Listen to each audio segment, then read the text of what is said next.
Queridos irmãos, inicio hoje uma nova série chamada Tempo de Crise, Tempo de Crescimento. Nós vamos meditar, vamos aprender algumas lições extraídas do livro do profeta Jonas. Esse profeta tão conhecido, nós conhecemos muito bem a história dele, as crianças conhecem essa história, aprendem essa história, a história do chamado profeta Fujão.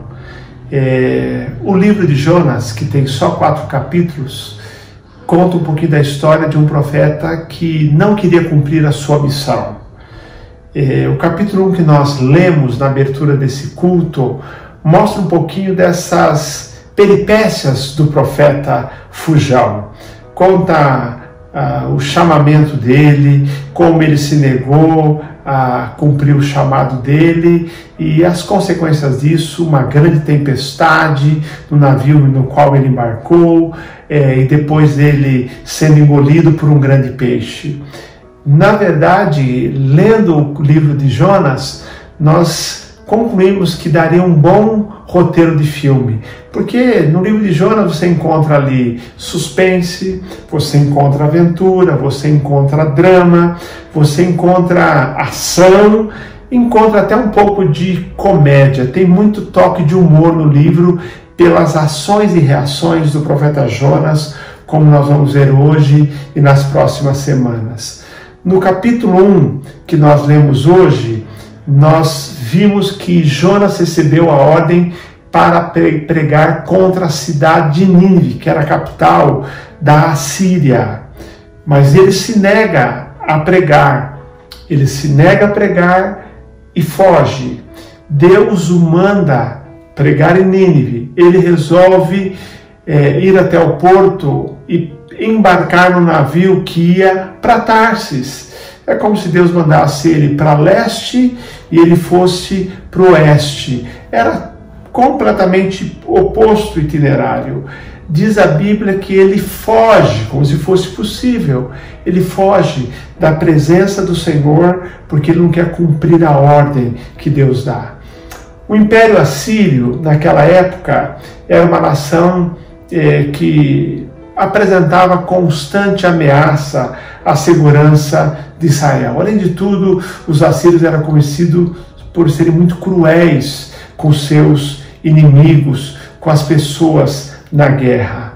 Mas Deus mandou que Jonas pregasse contra aquela cidade para que isso pudesse produzir arrependimento.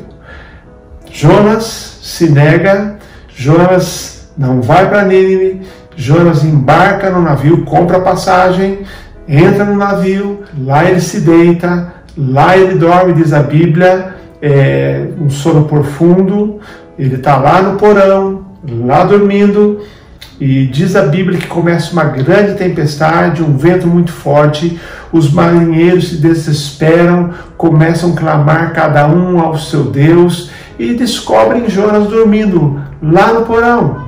E perguntam a ele: o que você está fazendo? Perguntam quem ele de onde ele veio, e dizem a ele: clama ao seu Deus para que Deus, o seu Deus, tenha misericórdia de nós. No final das contas, resumindo a história, Jonas diz àqueles marinheiros que ele é a razão daquela tempestade, que ele era servo do Senhor, estava fugindo do Deus Altíssimo.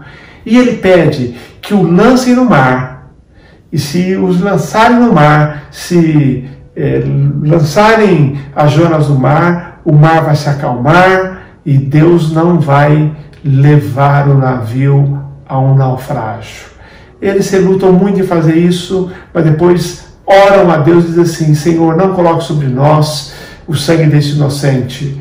E aí eles lançam Jonas no mar. O capítulo 1 termina com as seguintes palavras: então o Senhor preparou um grande peixe para que engolisse Jonas, e ele ficou 3 dias e 3 noites no ventre do grande peixe. Ele pediu para ser lançado, ele queria morrer, ele havia desistido, mas Deus não. Jonas é um personagem muito interessante. Nós somos muito parecidos com Jonas. O grande peixe que Deus preparou não foi uma punição, mas uma preservação. Mas hoje eu quero refletir com os irmãos, nós vamos meditar no capítulo 2. O capítulo 2, com aquelas cenas gravadas na sua mente aí, de Jonas no ventre do grande peixe. E a minha questão hoje é: o que você deve fazer quando não tiver para onde fugir? O que fazer quando está no meio, como nós estamos hoje, de algo sobre o qual nós não temos controle? Quando estamos no meio de algo que é maior do que nós. Jonas descreve essa sua experiência ali no ventre do grande peixe como um ciclo de angústias. O que fazer, queridos irmãos, num tempo de angústia? O que devemos fazer? Mas eu queria ler então o capítulo 2 do livro de Jonas. O texto diz: a oração de Jonas no ventre do peixe. Do ventre do peixe, Jonas orou ao Senhor seu Deus e disse: clamei ao Senhor na minha angústia, e ele me respondeu. Do ventre do Sheol gritei, e tu ouviste a minha voz. Pois me lançaste nas profundezas, no coração dos mares, e a corrente das águas me cercou. Todas as tuas torrentes e ondas passaram por cima de mim. Eu disse: fui expulso da tua presença, como poderei ver o teu santo templo novamente? As águas me cercaram até a alma, o abismo me rodeou, e as algas se enrolaram na minha cabeça. Afundei até os fundamentos dos montes, a terra me aprisionou para sempre com as suas trancas, mas tu fizeste subir a minha vida da sepultura, Senhor meu Deus. Eu me lembrei do Senhor quando minha vida desfalecia, e a minha oração chegou a ti no teu santo templo. Os que se apegam aos ídolos inúteis afastam de si a misericórdia, mas eu te oferecerei sacrifício com voz de ação de graças. Pagarei o meu voto, a salvação pertence ao Senhor. O Senhor deu ordens ao peixe, e esse vomitou Jonas na terra.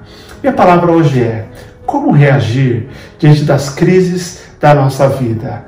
Tempo de crise é um tempo de crescimento. Eu sei que muitos têm conversado comigo, talvez conversado contigo, e falado sobre o que tem aprendido nesse tempo de quarentena, nesse tempo de isolamento. Na verdade, eu escolhi Jonas, essa história, porque Jonas teve uma quarentena, esse isolamento forçado ali no ventre do peixe. O que fazer? E as pessoas têm me dito: que lições eles têm aprendido? Nós temos aprendido muitas lições, nós temos talvez reafirmado alguns valores, temos fortalecido algumas convicções, mas eu quero compartilhar com você a respeito desse tempo que nós vivemos, que é um tempo que a lição, a vida, a história de Jonas traz para nós. Eu entendo que tempo de crise é tempo de nós nos voltarmos para o Senhor. Jonas diz: quando desfalecia em mim a minha alma, lembrei-me do Senhor. Eu tenho certeza que tem muita gente que só tem se lembrado do Senhor agora, nesse tempo de reclusão, nesse tempo de grande crise. Tempo de crise é tempo de buscar mais ao Senhor, de se lembrar do Senhor, porque todos nós, queridos, vivemos e corremos o risco de viver vidas como se Deus não existisse. Nós simplesmente vamos viver a nossa vida, tomando decisões, gastando dinheiro do nosso jeito, como se Deus não tivesse nada a ver com isso. É assim que muitos vivem. Vivemos como religiosos, mas não nos submetemos ao senhorio de Cristo. Eu creio que essa crise, Deus está nos falando algumas coisas. Uma delas é que Ele precisa voltar a ser o centro das nossas vidas, o centro da vida das nossas famílias e o centro da vida da igreja. Deus não pode estar relegado à periferia. E aí muitas vezes Deus permite que nós passemos por crises, por tribulações. Ninguém gosta de tribulação, mas vamos reconhecer o momento em que nós mais buscamos ao Senhor é nos momentos em que nós enfrentamos tribulações. São esses momentos que nos levam de volta para Deus. Vejam só o que ele diz: quando eu desfalecia de Jonas, quando desfalecia em mim a minha alma, lembrei-me do Senhor.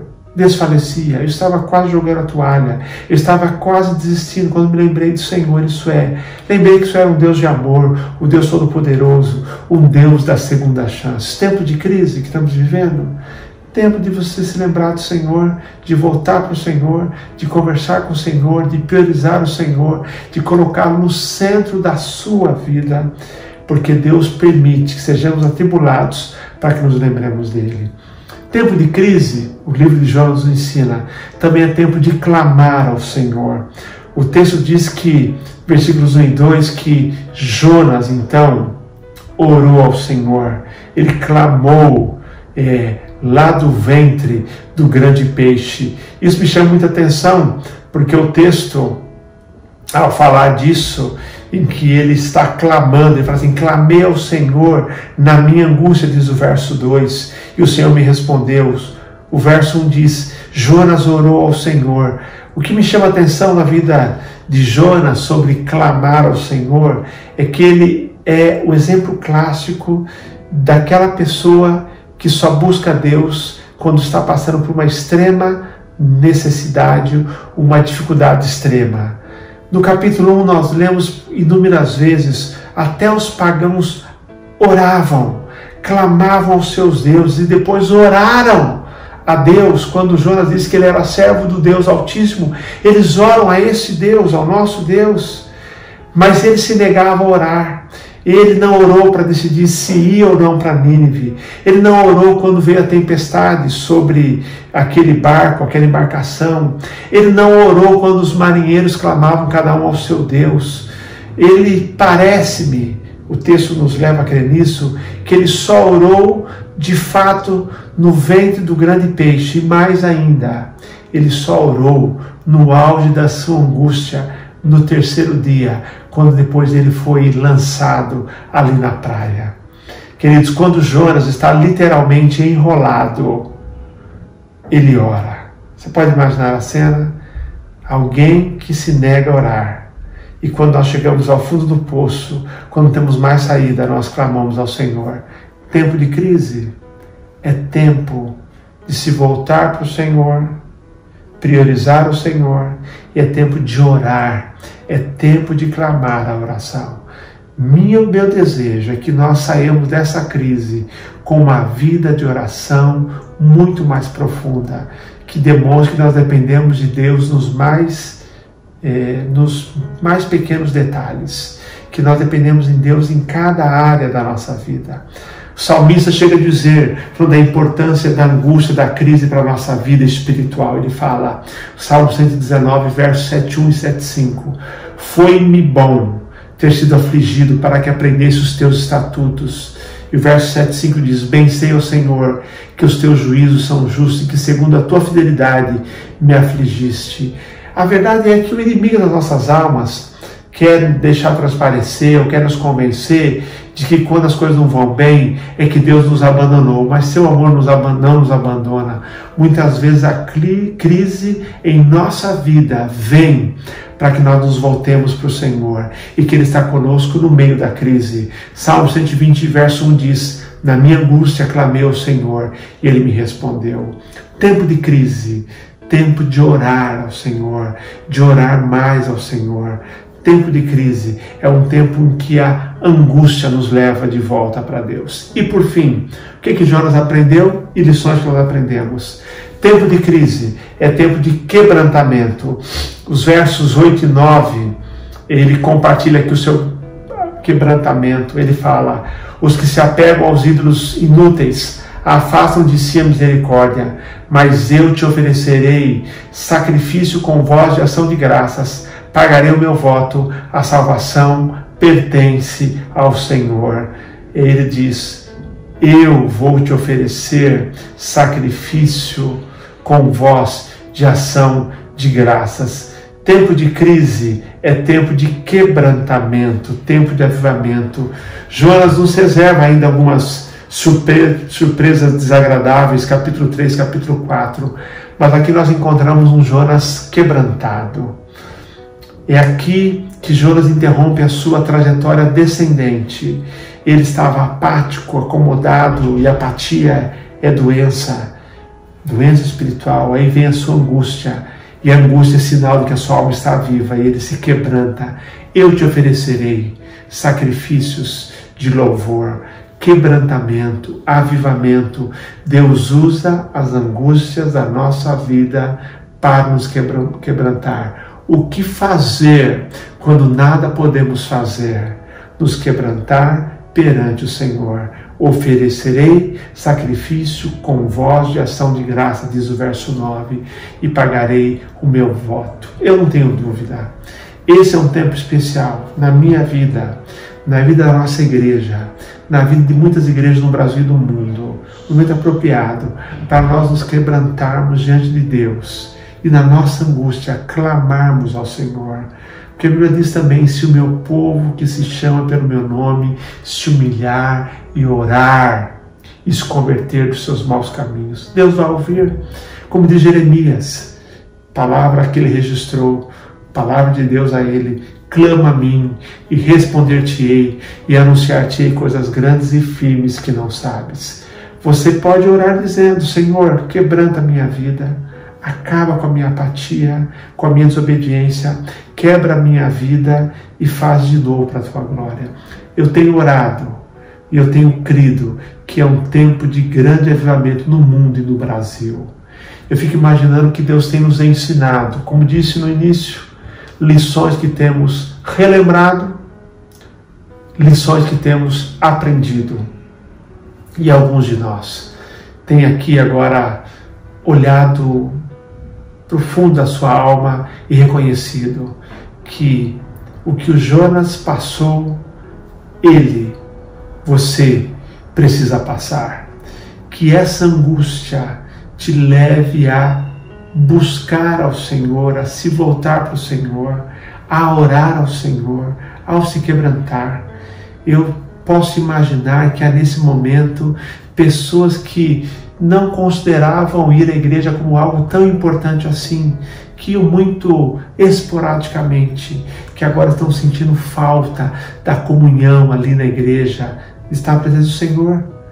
Eu tenho certeza que nesse momento Deus tem quebrantado pessoas dizendo: olha, você confiou tanto nos teus projetos, tanto nos teus recursos, e agora eles não podem resolver nada na sua vida, porque o teu emprego não está garantido, as tuas aplicações não renderam o que você imaginava, os teus planos de negócios não estão dando certo, ou não tem perspectiva boa.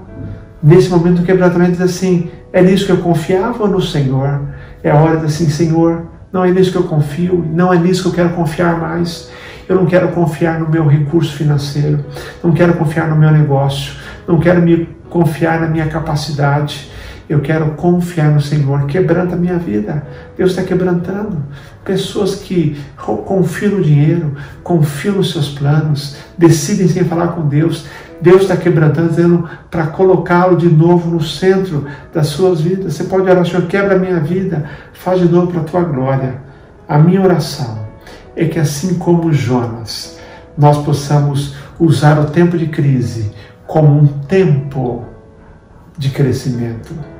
Eu sei que as pessoas reagem de forma diferente diante de crises, de angústias. E eu espero que você, ao invés de se afastar de Deus, você se volte para Deus. Não importa qual é o nível de angústia que você está enfrentando agora por causa dessa crise, o que está deixando o seu coração angustiado, mas eu posso lhe garantir que o Senhor quer que você se volte a Ele, para Ele, clame a Ele e se quebrante. Deus nos diz no Salmo 50, verso 15: e invoca-me no dia da angústia, eu te livrarei e tu me glorificarás. Tempo de crise é tempo de crescimento, que nós possamos aprender. Eu não quero desperdiçar por nada as lições e o crescimento que Deus vai me conceder nesse tempo de isolamento, de quarentena, de espera, mas que seja na presença do Senhor, porque tempo de crise, esta crise é tempo de crescimento. Que Deus te abençoe, meu irmão, e que você possa aprender as lições para a sua vida. Eu quero terminar esse tempo orando por você e com você. Deus de amor, no livro de Jonas temos lições tão preciosas. Eu quero, ao terminar essa mensagem, pedir ao Senhor que nós não desperdicemos esta quarentena, não desperdicemos essa crise, mas que seja um tempo de crescimento, de volta para o Senhor, de oração e também, Pai, de profundo quebrantamento. Que nós, através dessa crise, aprendamos a valorizar o que de fato tem valor aos teus olhos e que o Senhor seja reentronizado em nossa vida, colocado no centro. Abençoa cada irmão e irmã durante mais uma semana, com os acontecimentos se desenrolando, e que nós possamos viver dependentes do Senhor, e que tudo que aconteça, boas notícias e más notícias, nos empurrem para perto do Senhor, e na tua presença nós vivamos. É o que pedimos em nome de Jesus. Eu desejo a você, querido irmão, uma semana abençoada, uma semana de paz, uma semana que você realiza o que Ele pode realizar, mas na dependência do Senhor. Que o amor de Deus, que a graça do Senhor Jesus, a consolação e a direção do Espírito fique com você e com a sua família, hoje e sempre. Amém. Deus te abençoe. Uma ótima semana.